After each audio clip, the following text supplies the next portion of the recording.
Hey good morning students, welcome to lecture 7 of our Python series. Hope मैंने अभी तक series में जितने भी लेक्चर्स जो भी टॉपिक पढ़ाए हैं सभी को क्लियर थे वो। ठीक, आज जो हम पढ़ने वाले हैं वो आपका होगा टॉपिक मैथ मॉड्यूल का। तो सबसे पहले तो मैं आपको ये एक्सप्लेन कर दूंगा कि एक मॉड्यूल होता क्या है। मगर ये जो टॉपिक है ना मैथ मॉड्यूल का, ये थोड़ा सा लंबा है, मतलब काफी कुछ है इसमें पढ़ाने के लिए। तो इसलिए ये जो वीडियोस हैं जो इसकी मैथ मॉड्यूल की, ये दो पार्ट्स में बट के आएंगी। जो पहली वीडियो होगी उसमें मैं आपको पाइथन मैथ मॉड्यूल के कॉन्स्टेंट्स के बारे में बताऊंगा, क्योंकि मैथ मॉड्यूल ना आपको दो चीजें प्रोवाइड करता है, एक प्रीडिफाइंड कॉन्स्टेंट्स और एक प्रीडिफाइंड फंक्शंस। तो पहली वीडियो में हम कॉन्स्टेंट्स के बारे में पढ़ेंगे और दूसरी वीडियो में हम उसके फंक्शंस के बारे में डिटेल एक्सप्लेनेशन जानेंगे। ठीक, मैंने अपना वीएस कोड ओपन कर लिया है। मैं सबसे पहले तो इसकी फाइल को न्यू फाइल ओपन कर लेता हूँ, फाइल को सेव भी कर लेते हैं हम।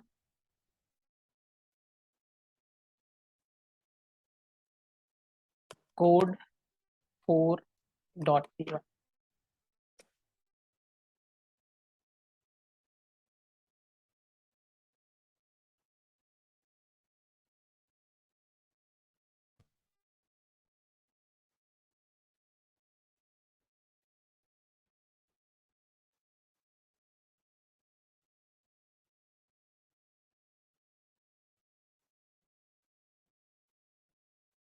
ठीक है भाई, हमारी फाइल सेव हो चुकी है। तो अब सबसे पहले आज जो हमें टॉपिक पढ़ना है वो है आपका मैथ मॉड्यूल। अब सबसे पहली बात कि सर मॉड्यूल होता क्या है। ठीक, क्योंकि ये वर्ड इससे पहले तो हमने कभी सुना नहीं अपनी सीरीज में। तो सबसे पहले तो आप मॉड्यूल को जानो। आपने प्री डिफाइंड फंक्शंस तो सुने हैं ना, कि मतलब जैसे प्रिंट फंक्शन है। प्रिंट फंक्शन आपको क्या करता है भाई, आप लेक्चर 1 को देखोगे तो उसमें मैंने बताया कि प्रिंट फंक्शन डेटा को आउटपुट स्क्रीन पे डिस्प्ले करने का काम करता है। एक फंक्शन आपने पढ़ा है इनपुट।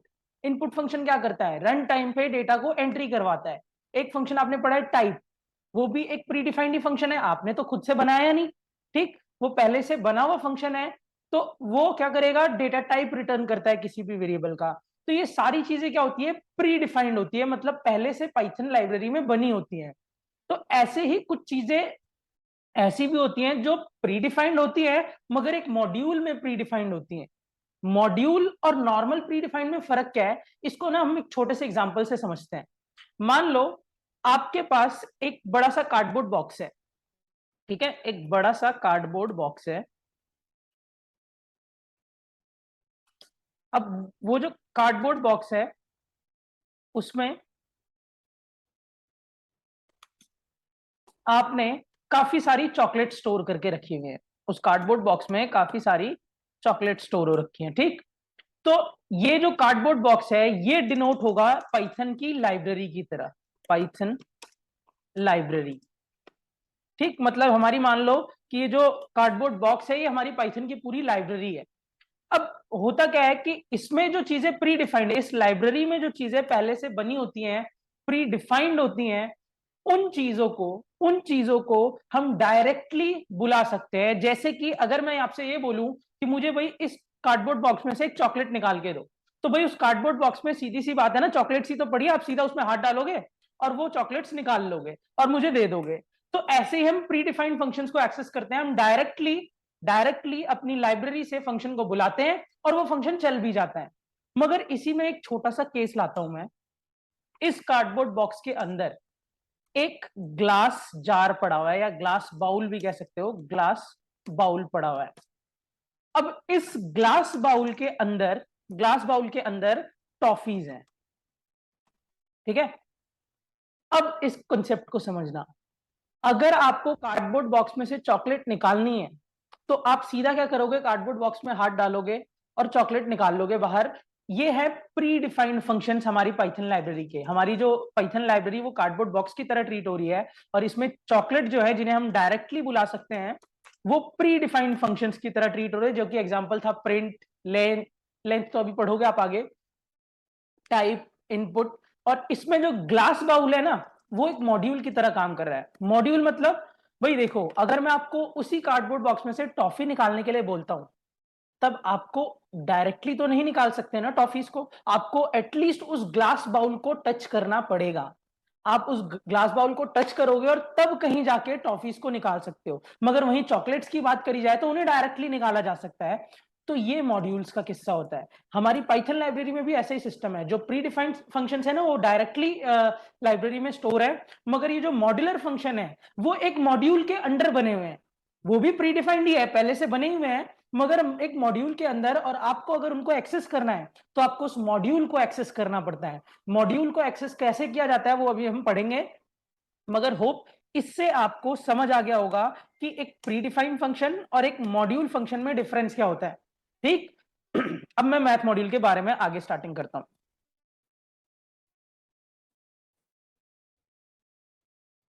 कमेंट ही रहने देता हूं इसे। हाँ, मैथ मॉड्यूल की डेफिनेशन। मॉड्यूल सभी को क्लियर? अब आगे चल रहे हैं, एक मिनट यार। मैथ मॉड्यूल, अब मैथ मॉड्यूल है क्या पहले इसके बारे में लिख लेते हैं। Math module is a pre defined module. Math module is a pre-defined module of Python library. हमारी जो पाइथन की लाइब्रेरी है उसका प्री डिफाइंड मॉड्यूल है मैथ, दैट प्रोवाइड्स जो हमें प्रोवाइड करता है क्या, सम कॉन्स्टेंट्स, कुछ कॉन्स्टेंट्स प्रोवाइड करता है, एंड फंक्शंस प्रोवाइड करता है फॉर मैथमेटिकल कैलकुलेशन। आपको अगर कोई भी मैथमेटिकल कैलकुलेशन करनी है तो उसके लिए कुछ प्री डिफाइंड कॉन्स्टेंट्स और कुछ प्री डिफाइंड फंक्शंस आपको प्रोवाइड करता है मैथ मॉड्यूल। क्लियर? उसके बाद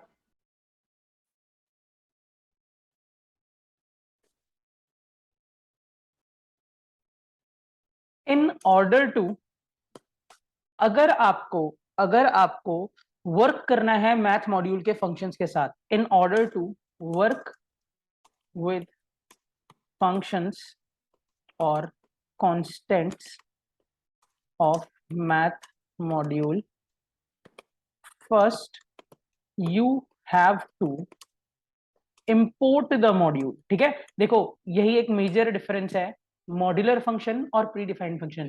आपने जब प्रिंट को बुलाया था, क्या उस टाइम जब हमने प्रिंट की कोडिंग करी थी, डिस्प्ले करा था, क्या उस टाइम हमने किसी भी मॉड्यूल को इंपोर्ट कराया था? नहीं भैया। आप देखोगे पीछे लेक्चर्स में तो आप देखना प्रिंट को यूज करने के लिए या इनपुट को यूज करने के लिए हमें कोई मॉड्यूल इंपोर्ट नहीं करना पड़ा था। मगर अब अगर आपको मैथ मॉड्यूल की चीजों को यूज करना है तो आपको उसको मॉड्यूल को इंपोर्ट करना पड़ेगा। इंपोर्ट करने के टोटल 4 मेथड्स होते हैं। चारों में डिफरेंस क्या क्या है अभी मैं आपको बताता हूं, पहले आप चारों मेथड्स देख लो। एक तरीका है मैथ मॉड्यूल को, मैथ क्या किसी भी मॉड्यूल को, क्योंकि पाइथन में ना और भी मॉड्यूल्स हैं, तो सबको इंपोर्ट करने का तरीका यही है, बस नाम बदल जाएगा। जैसे आगे हम पढ़ेंगे कोई और मॉड्यूल तो वहां पे भी आप जैसे यहाँ पे मैथ लिखेंगे उसकी जगह उस मॉड्यूल का नाम आ जाएगा।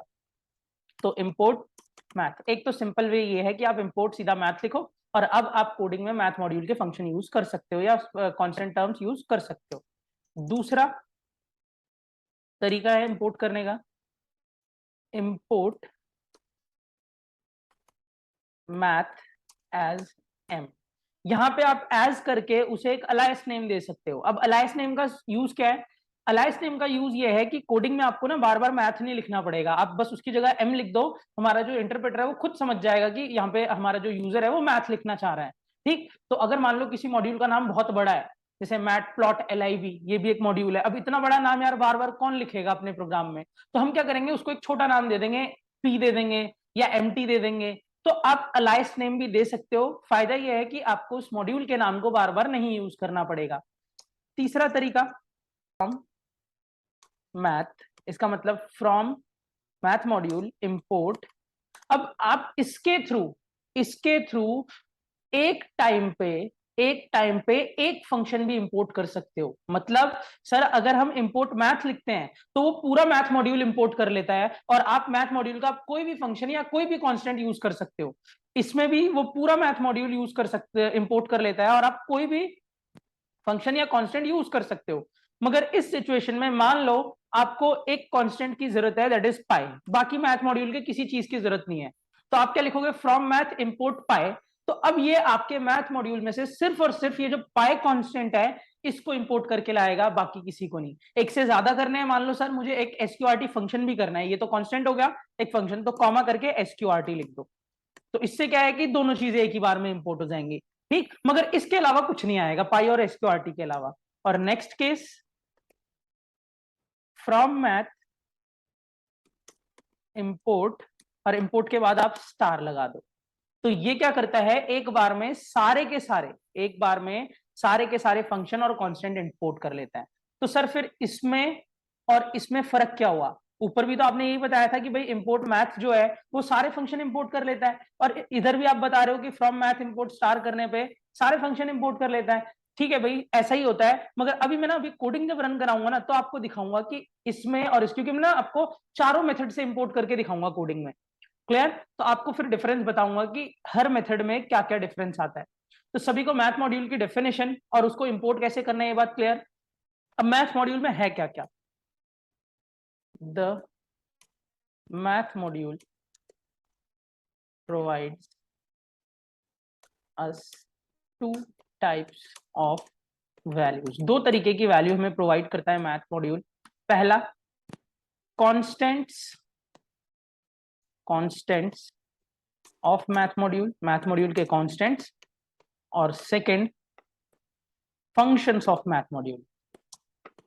और आज जो हम पढ़ेंगे वो पढ़ेंगे सिर्फ कॉन्स्टेंट्स इस लेक्चर में, क्योंकि फंक्शंस ना काफी सारे हैं। तो मैं एक पूरी वीडियो बना दूंगा जिसमें सारे फंक्शंस की एक्सप्लेनेशन होगी। अब चलते हैं हम कॉन्स्टेंट्स की तरफ कि कॉन्स्टेंट्स कौन कौन से हैं हमारे पास मैथ मॉड्यूल के कॉन्स्टेंट। अब क्योंकि भाई इस मॉड्यूल का नाम मैथ्स है, तो इसमें जितने भी कॉन्स्टेंट होंगे वो मैथमेटिक्स से रिलेटेड ही होंगे, मैथमेटिक्स से ही डिराइव्ड होंगे। कॉन्स्टेंट्स ऑफ मैथ मॉड्यूल, ठीक है। पहला जो कांस्टेंट है वो है Euler's number. Euler's number, mathematics में एक कांस्टेंट नंबर होता है जो कि यूलर्स नंबर, वो ई से डिनोट होता है, ठीक है। अभी मैं यूलर्स नंबर की डेफिनेशन लिखाता हूं, तो उसमें आपको बता देता हूं कि यूलर्स नंबर का जो कांस्टेंट नंबर है या जो वैल्यू है वो क्या है। सेकंड कांस्टेंट आपको जो मैथ मॉड्यूल प्रोवाइड करता है, आपको करता है पाई। अब पाई तो, पाई से तो सब लोग बहुत फेमिलियर है भाई, पाई सभी को पता होगा कि पाई क्या है, ठीक। 3.14 वैल्यू होती है या तो 22/7 वैल्यू होती है। Third, tau. ये जो टाउ कांस्टेंट है ना, ये जनरली सरकमफ्रेंस से रिलेटेड होता है सर्कल के, और ये इसकी वैल्यू 2 पाई के इक्वल होती है। जैसे अगर हम पाई की वैल्यू बोले तो 3.14 होती है ना, तो ये भी मैथमेटिकल कांस्टेंट टर्म है एक। और अगर आप 3.14 में इंटू 2 कर देते हो तो वो 6.28 के आसपास कुछ चला जाता है। तो टाउ हमें बाय डिफॉल्ट वही वैल्यू देता है, ठीक। इसके बाद फोर्थ, फोर्थ फंक्शन है, फोर्थ कांस्टेंट है इन्फिनिटी। अगर आपको कोई इन्फिनिटी वैल्यू चाहिए तो आप इस कांस्टेंट को यूज करते हो। एंड फिफ्थ कांस्टेंट है आपका, दैट इज नैन। नैन की फुल फॉर्म होती है यहाँ पे नॉट अ नंबर। अगर आपको किसी भी वेरिएबल में एक कोई नंबर स्टोर नहीं करना तो आप उसमें नैन भी स्टोर करा सकते हो। ये मैथ मॉड्यूल का फंक्शन है। इससे रिलेटेड हमने एक और चीज पढ़ी थी पीछे, अगर किसी को याद हो तो, मैंने एक स्पेशल लिटरल पढ़ाया था जिसका नाम था नन। नन भी सेम ही काम करता है भाई, बस नन ऐसा है कि वो प्री डिफाइंड है, वो किसी मॉड्यूल में नहीं बना। मगर ये जो नैन है वो प्री डिफाइंड नहीं है, एक मॉड्यूल में है। तो इसको यूज करने के लिए मैथ मॉड्यूल को इंपोर्ट करना मैंडेटरी है, उसको यूज करने के लिए आप डायरेक्टली यूज कर सकते हो, ठीक है। अब मैं एक एक करके ये सारे कॉन्स्टेंट्स आपको एक्सप्लेन कर देता हूं विद एग्जांपल्स कि ये चलेंगे कैसे, क्या इनकी ऑपरेशन है, क्या है, ठीक है। तो मैथ मॉड्यूल के कॉन्स्टेंट स्टार्ट कर रहे हैं हम। मैथ मॉड्यूल कॉन्स्टेंट्स, पहला जो कांस्टेंट है उसका नाम है यूलर्स नंबर। करता क्या है ये? द डिनोट होता है ई सिंबल से, the math dot E constant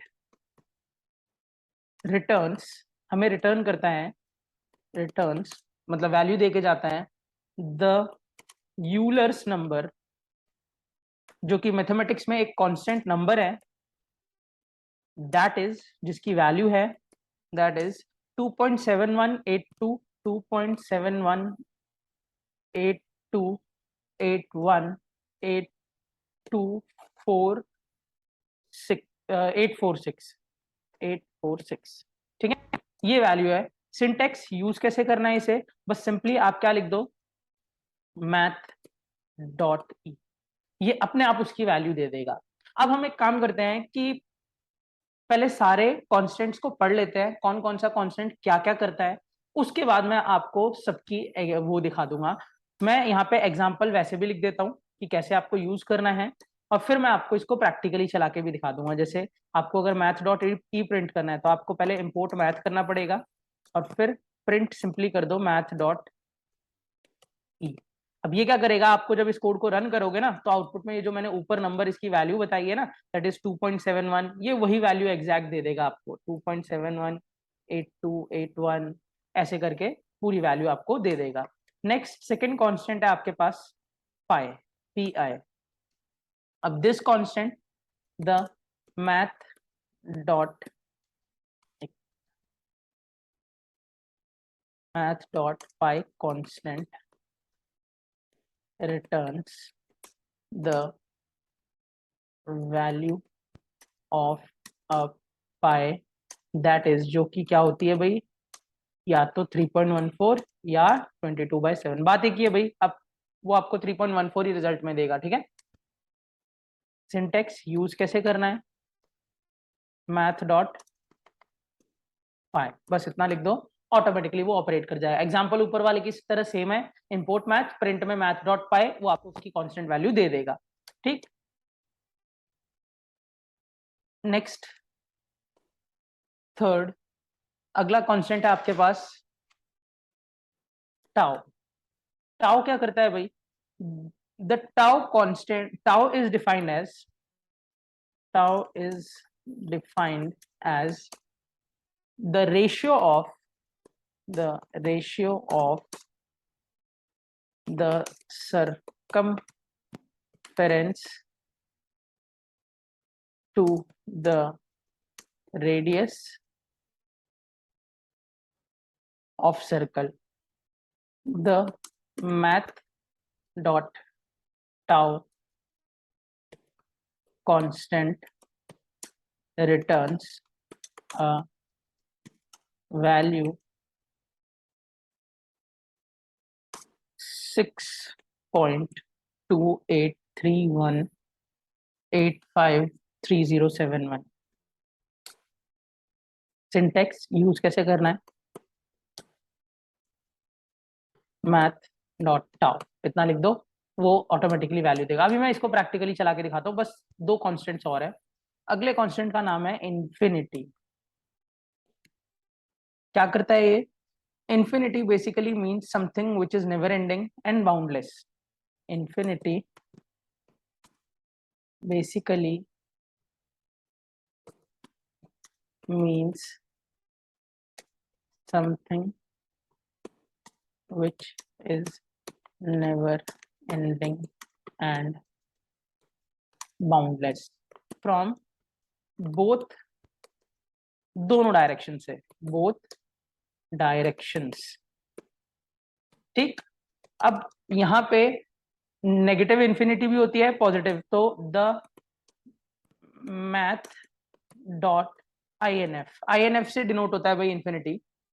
returns, अगर आप ऐसा लिखते हो तो आपको नेगेटिव पॉजिटिव इन्फिनिटी देता है, positive infinity. And minus math dot INF returns, ये आपको रिटर्न करता है नेगेटिव इन्फिनिटी, ठीक।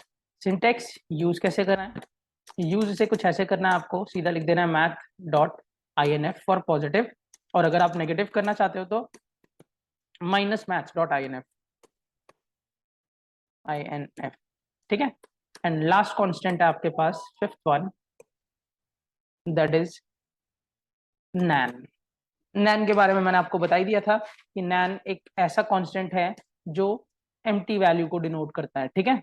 नैन क्या है, the math dot nan constant returns, the math dot nan constant returns a floating point nan not a number। Floating point nan value देता है, ठीक है।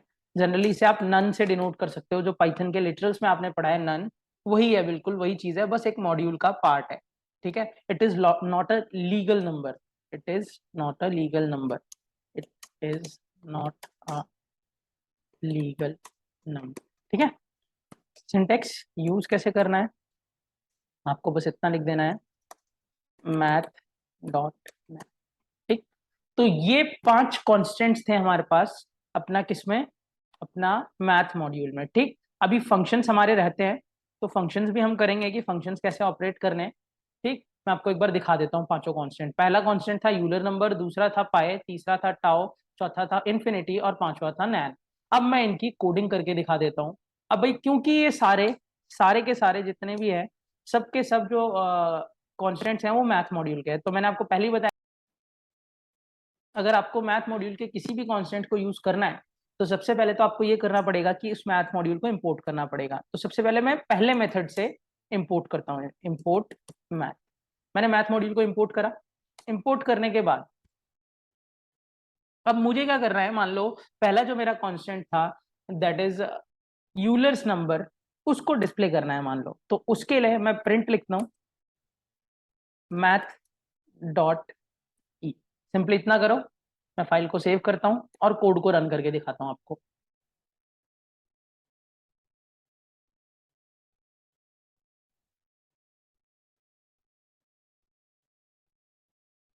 ठीक है, आप लोग देख सकते हो कि जब मैंने मैथ डॉट ई को प्रिंट किया तो मुझे वही नंबर दे रहा है जो मैंने आपको ऊपर यूलर नंबर के लिए लिखाया था। ये कांस्टेंट नंबर है, मैथमेटिकल कांस्टेंट है, ये सेम वैल्यू देता है। अब इसको बंद करते हैं। अब दूसरा मेथड, सर जो हमें इंपोर्ट के आपने मल्टीपल मेथड सिखाए हैं उसे भी एक बार देख लेते हैं। अब एक काम करते हैं, यहाँ पे ना इसे मैं वापस से कमेंट बना देता हूँ अपने इस कोड को,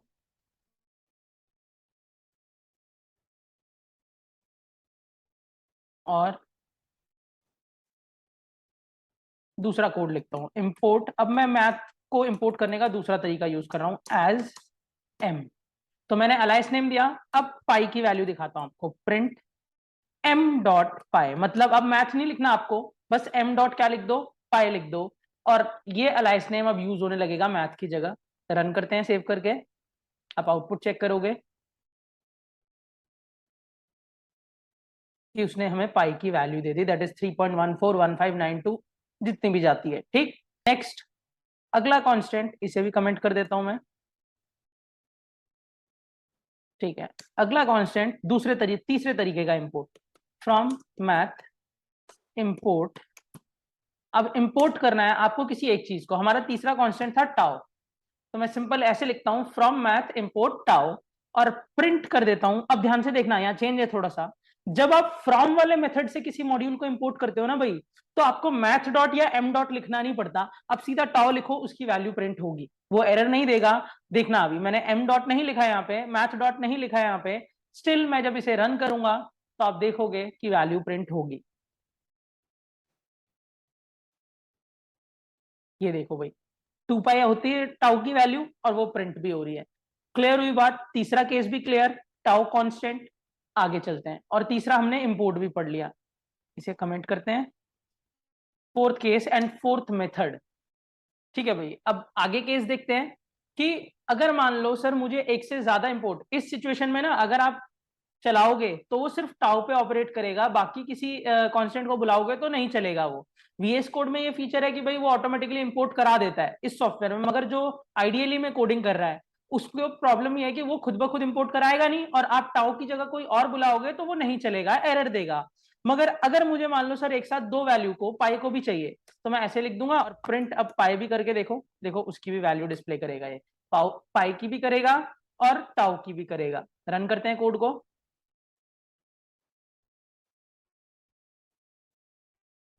ये देखो दोनों वैल्यूज आई।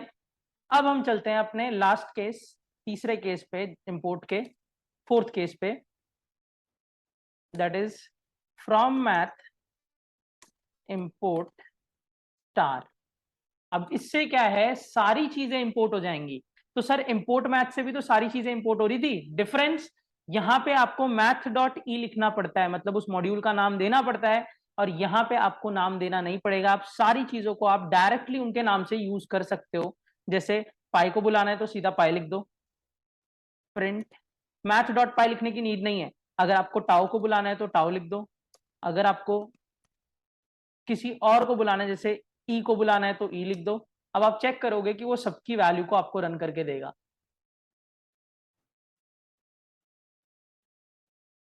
देखो, होप सभी को चारों तरीके की इंपोर्टिंग क्लियर हो गई कि हम इंपोर्ट मैथ लिखेंगे तो क्या होता है, इंपोर्ट मैथ एज एम लिखेंगे तो क्या होता है, फ्रॉम मैथ इंपोर्ट टाओ या पाई कॉमा करके लिखेंगे तो क्या होता है, और स्टार लिखेंगे तो क्या होता है। अब हमारे 3 कांस्टेंट्स भी हो गए हैं। अगला कांस्टेंट है आपका इन्फिनिटी। तो इन्फिनिटी INF से डिनोट होता है भाई, इंपोर्ट मैथ। इसमें पहला वाला ही केस ले लेता हूं मैं। उसके बाद प्रिंट करता हूं मैं मैथ डॉट INF, और एक जगह प्रिंट करता हूं मैं माइनस मैथ डॉट INF। अब जरा इसे रन करते हैं। सेव किया, कोड को रन किया।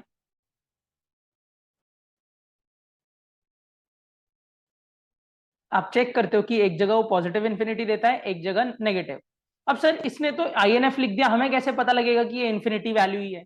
मैं एक काम करता हूं, इसको प्रूफ करने के लिए ना यहां पे लिख देता हूं, क्या इन्फिनिटी, पॉजिटिव इन्फिनिटी 10 से छोटा होता है? नहीं होता ना। तो लॉजिकली यहाँ पे क्या आना चाहिए, यहाँ पे आउटपुट में आना चाहिए फॉल्स।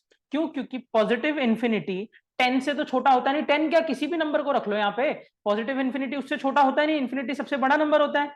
तो इससे आपको प्रूफ मिल जाएगा, हाँ भाई वो मैथ डॉट INF की जगह इन्फिनिटी नंबर ही आ रहा है। मैं एक काम करता हूँ, एक बड़ा सा नंबर रख देता हूँ।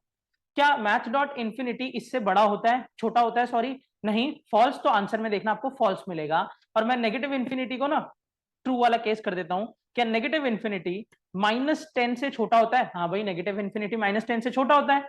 एक काम करते हैं, इस सिचुएशन पे ट्रू मिलेगा। रन करके देखते हैं कि ऐसा हो भी रहा है कि नहीं। पहले हम सेव कर लेते हैं कोड को, रन किया, ध्यान से देखना आउटपुट को।